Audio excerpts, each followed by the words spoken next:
habemos niños que nacimos en este contexto de represión y cárcel y estamos totalmente invisibilizados de la historia. Se ha construido un relato y se ha puesto ahí 456 nombres que además están desprovistos de rostros, desprovistos de historia. Son nombres que van a pasar desapercibidos, que no necesitamos ir allá a ver una gran pancarta para conocer sus nombres, sino simplemente googlear en el internet, ver el informe y ahí vamos a tener todos los nombres. Prácticamente fue un cumplir por cumplir. Un cumplir por cumplir. Y no hacer realmente lo que primero les ordenó la Corte Constitucional. Tamara, bienvenida, muchísimas gracias por estar con nosotros en La Otra Verdad. Hemos escuchado ya el testimonio de Elizabeth. ¿Qué decir sobre lo que está sucediendo con el Museo de la Memoria? Bueno, muchas gracias, Fran, Vivi, por la invitación, por abrir este espacio para que se debata o se vaya difundiendo un poco esto del Museo de la Memoria, de los procesos de represión en el país que en este momento son tan necesarios. Y creo que un poco por ese lado se va anclando el tema de qué es lo que está pasando con el Museo de la Memoria. Vemos que el gobierno, a través de la ministra de Cultura, ha creado un espacio en un subterráneo, en un subsuelo, donde era la bóveda de un banco, y ha metido ahí un relato que no está pegado a la verdad, pero lo hace en un momento tan complejo como el que estamos viviendo, en donde nuevamente se retoma este discurso de hay que declarar terroristas a las personas. Ya lo decía, ya lo hablaban con Pedro Páez. Vimos, si no me equivoco, que vemos cómo están los sectores más empobrecidos, los sectores más vulnerables siendo atacados y reprimidos por el gobierno, que es un poco lo que ocurría en los años 80, en los años 90 también. Entonces creo que en este momento el construir un Museo de la Memoria, que no es un Museo de la Memoria, sino es este cumplir por cumplir, donde estamos impulsando otra vez la violación de derechos humanos, donde además a través de una consulta popular se quiere validar esa violación de derechos humanos, es un claro ejemplo de lo que el gobierno o del grado fascista del gobierno de Daniel Noboa.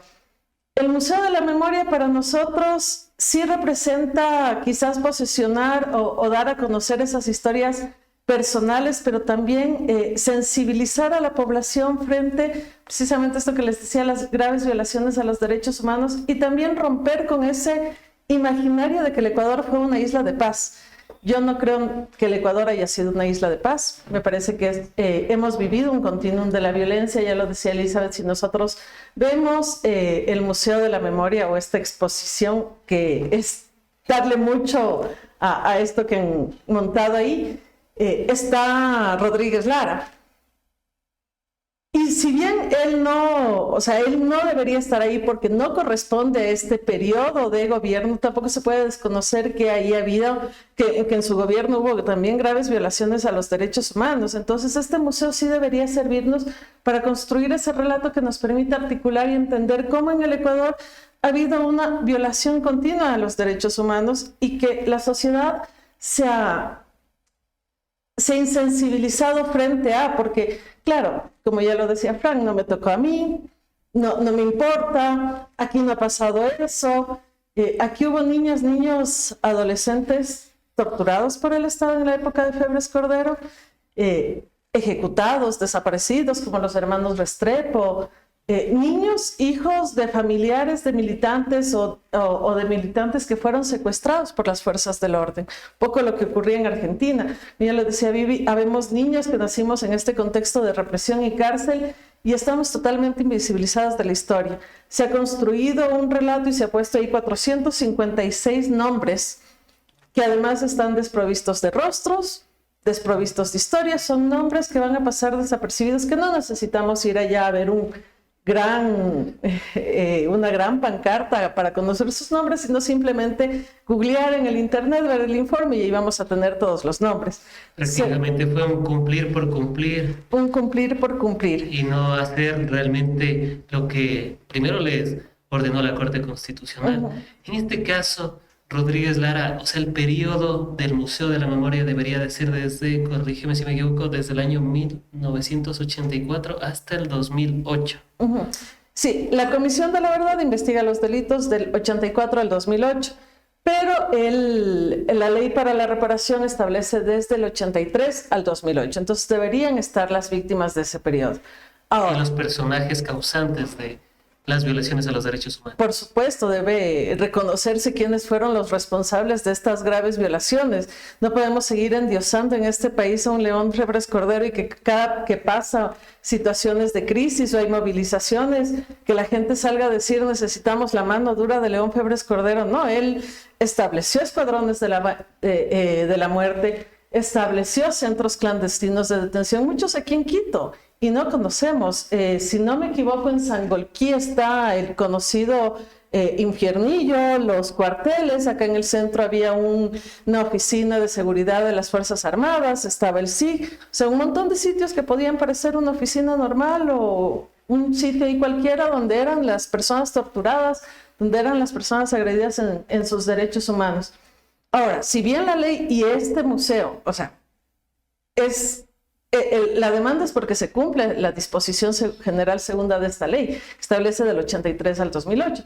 Y el museo debería dar respuesta a ese periodo, a esas víctimas, que son más de 456. Están invisibilizados los colectivos LGBTIQ+, estamos invisibilizados hijos e hijas, están invisibilizadas las personas que por diferentes motivos no dieron su testimonio, entre ellos no se encontraban en el país, tenían miedo por la experiencia que ya vivieron de represión por parte del Estado, que se empiece a conocer sus experiencias. Pero inclusive los rockeros también que también fueron violentados en su momento, que les cortaban la cabellera, entre otras cuestiones. Para quienes nos están viendo, es como que en la actualidad alguien que le gusta el reggaetón también fuera estigmatizado por su forma de vestir. En ese tiempo era mayormente los rockeros. Y pasa también con la población LGBT, como planteaba Tamara, especialmente con el grupo de transexuales, especialmente aquí en Quito. Y decía Alexis, no me acuerdo el nombre del defensor, el apellido del defensor de los derechos humanos, Alexis, se me está yendo, pero él contaba justamente a propósito de... Sí, eso que es verdad. Él contaba justamente, o él decía que Catequilla se convirtió, a propósito de lo que pasó con María Belén Bernal, Catequilla en algún momento se convirtió justamente en un cementerio clandestino de todas estas desapariciones, ¿no? Que no solamente fueron causas políticas, sino fueron causas sociales. De ahí están los grupos de desapariciones de LGBTs, justamente por temas musicales, que es una cosa que no se está visibilizando tampoco dentro de este museo, ¿no? Sí, y no, o sea, no es ni siquiera pensar en como si ahora a los que les gustara el reggaetón, es que ahora portas un tatuaje que sea... Está pasando. Una calavera y ya eres, o te ves más morenito, más de pueblo y ya eres estigmatizado porque... O un tigre, tengo algunos amigos que ya están pensando seriamente en borrarse el tigre, porque antes era algo muy usual entre los jóvenes y ahora... Sí. Más bien se tapan, dicen, claro. uy, sí, el tigre, voy a aparecer por ahí un militar o un policía y me va a hacer cantar la del rollaje. Y ahora, y si no me sé, me preguntan. Sí, hay que ver en TikTok. Hay que aprender. Bueno, pero sí, es verdad, y no necesitas tener un tigre o un tatuaje. Conozco el caso recién hace un mes y medio de unos chicos que desde el colegio, ellos son estudiantes de colegio, les mandaron de su colegio para que se cambien de zapatos. O sea, empezando por el absurdo de negarte el derecho a la educación porque no estabas con el uniforme correcto, entre comillas. Se les mandaron, llegaron a un terminal de buses y les pararon, les querían detener porque se les veía pobres, se les veía jóvenes, porque andaban con el uniforme ahí tipo jopero. Les quisieron detener. A uno de estos chicos recién, igual acá en un sector en el centro, le quisieron volver a detener. Entonces, podríamos decir que se está repitiendo la historia. Se está repitiendo la historia. Y volviendo un poco a esto del museo, claro, está entre el 83 y 2008, deberían estar por lo menos las historias de esas 456 víctimas que constan en el informe, que son muchísimo más. Ese es un número minúsculo y que también te ayuda a construir un relato desde el Estado de que es que no fueron muchas. Fueron las 30.000, bueno, algunos dicen 30.300 de Argentina, no fueron el número de desaparecidos de Chile, no, o sea, no nos podemos comparar con las dictaduras del Cono Sur, no nos podemos comparar con las dictaduras o con lo que ha vivido Colombia, con lo que ha vivido Perú.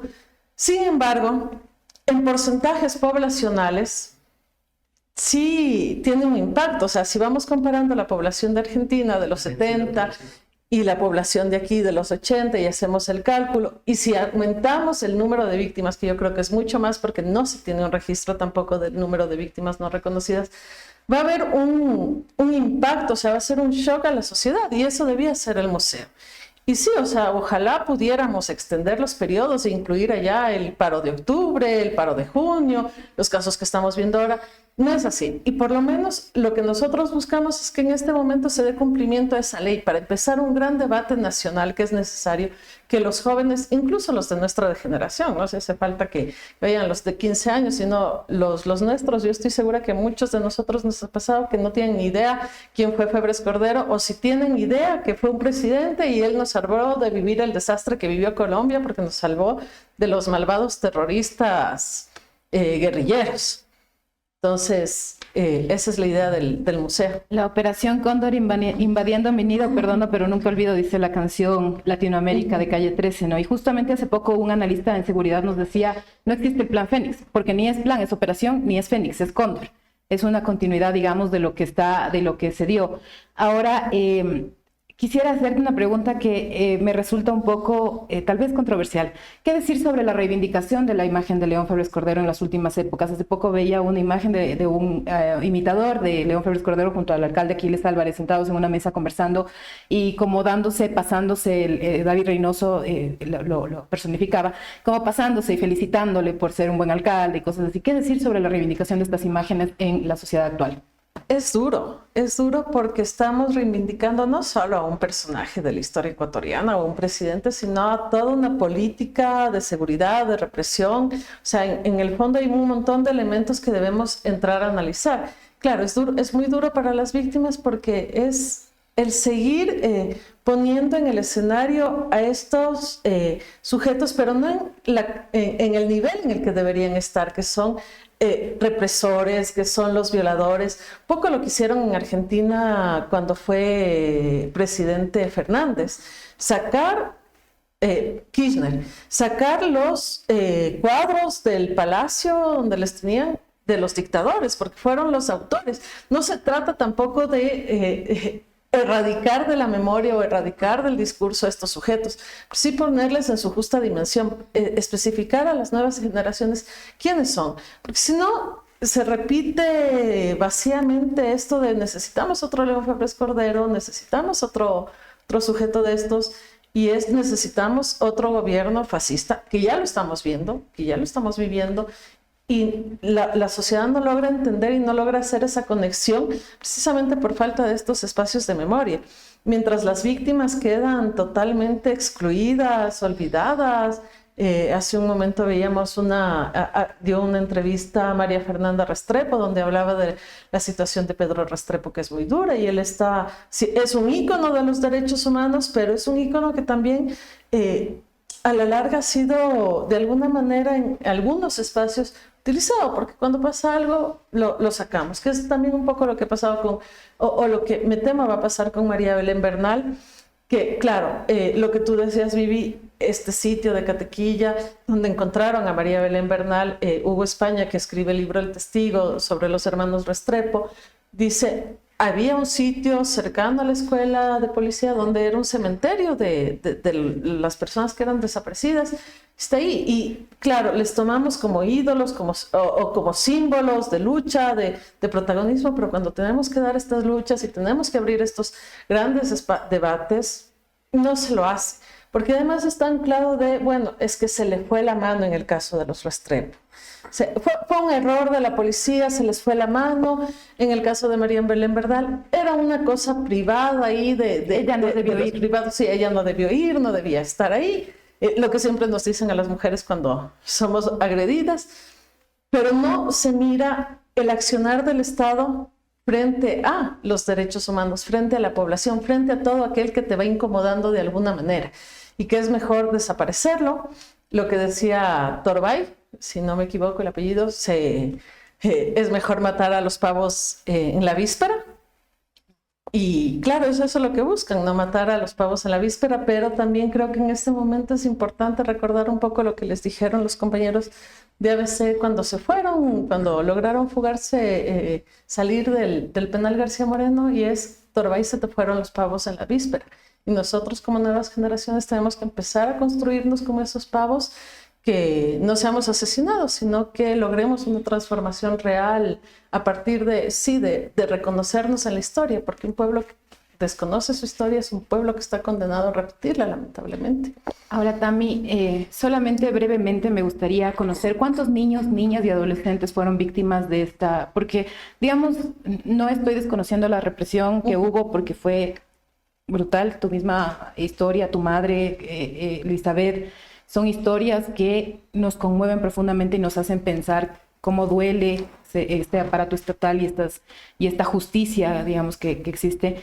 Pero ¿cuántos niñas, niños y adolescentes, y cuál es tu historia particular?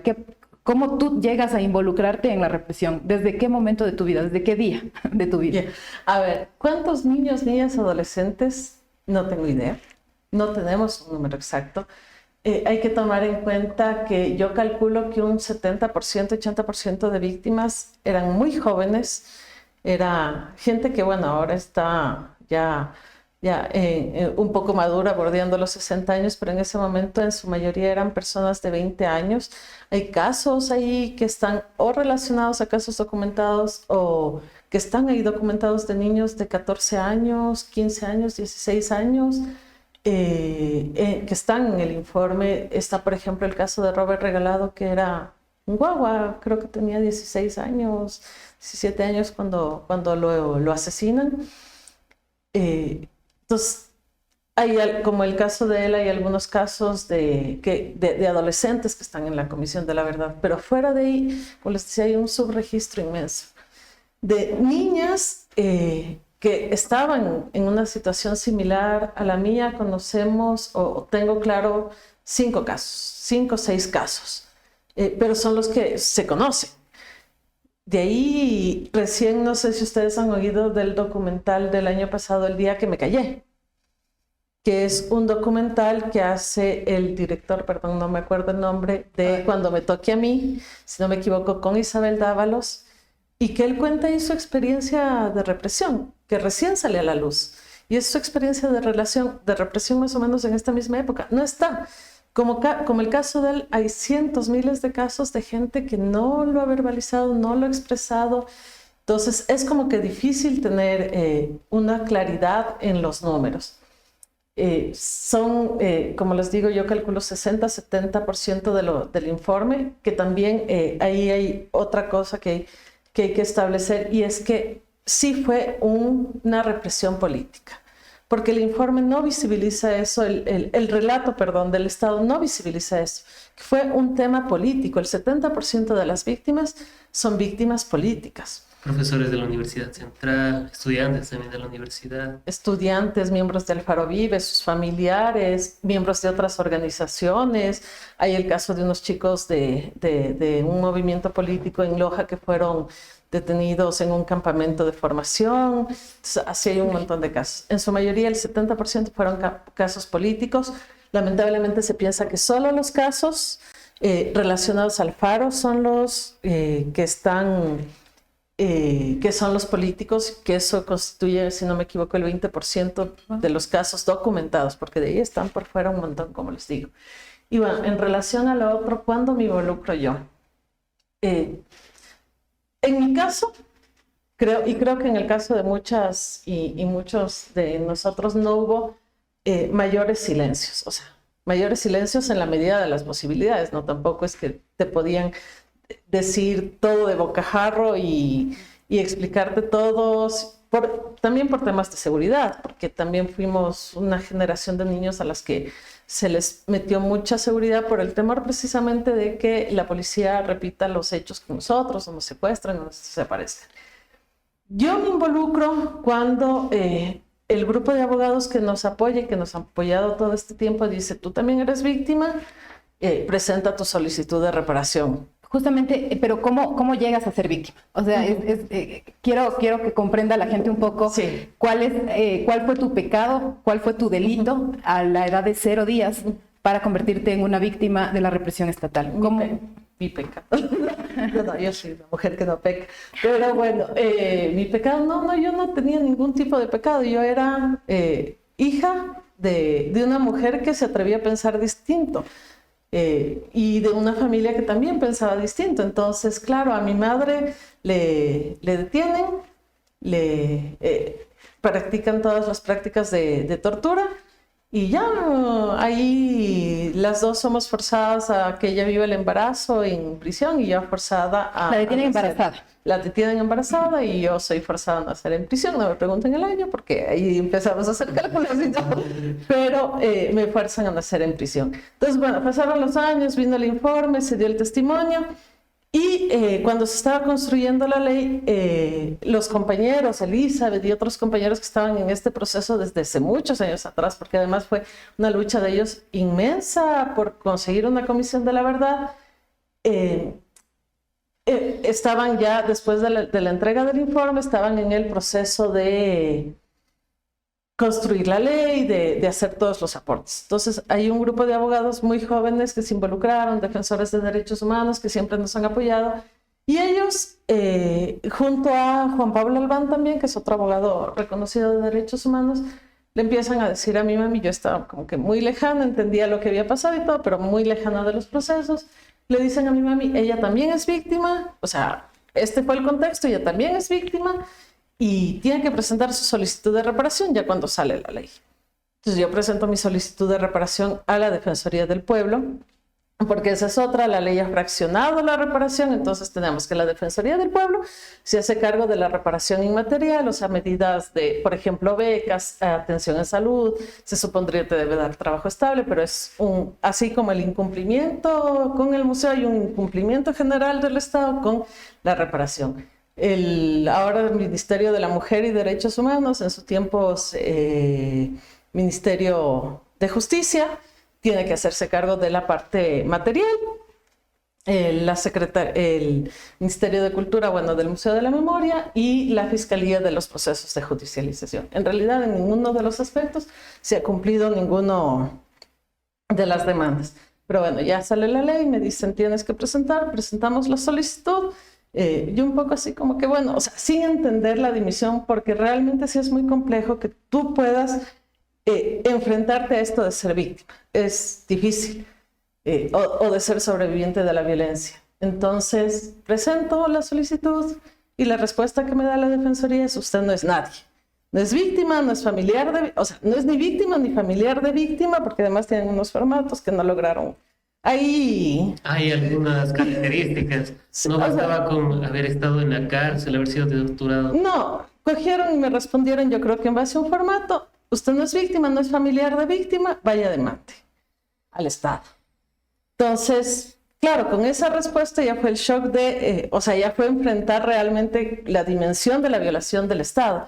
Claro, ya podían decirme usted no es víctima directa, pero es víctima indirecta porque soy familiar de mi mamá, pero no, o sea, ni siquiera eso. Entonces, a partir de ahí, entiendo yo y me empiezo a involucrar más en estos procesos y a decir, bueno, o sea, sí tiene que haber un reconocimiento y a mirar que como el mío hay muchos otros casos que están una serie de sujetos y de sujetas fuera del informe de la Comisión de la Verdad, pero además quienes están dentro del informe de la Comisión de la Verdad también tampoco han tenido estas medidas de reparación y sobre todo la simbólica que en el caso de los colectivos de la Mesa Nacional de Víctimas es una de las más importantes porque no solo te repara a ti o a tu familia, sino que repara a la sociedad, porque la sociedad se le permite entender y construir esa otra verdad, esa otra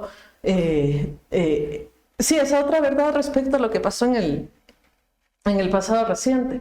Entonces, claro, ahí yo me involucro y empezamos me empiezo a articular a estos procesos, pero también empiezo a vincularme como investigadora, digamos, en estos temas. Empiezo a buscar entender más de qué va esto.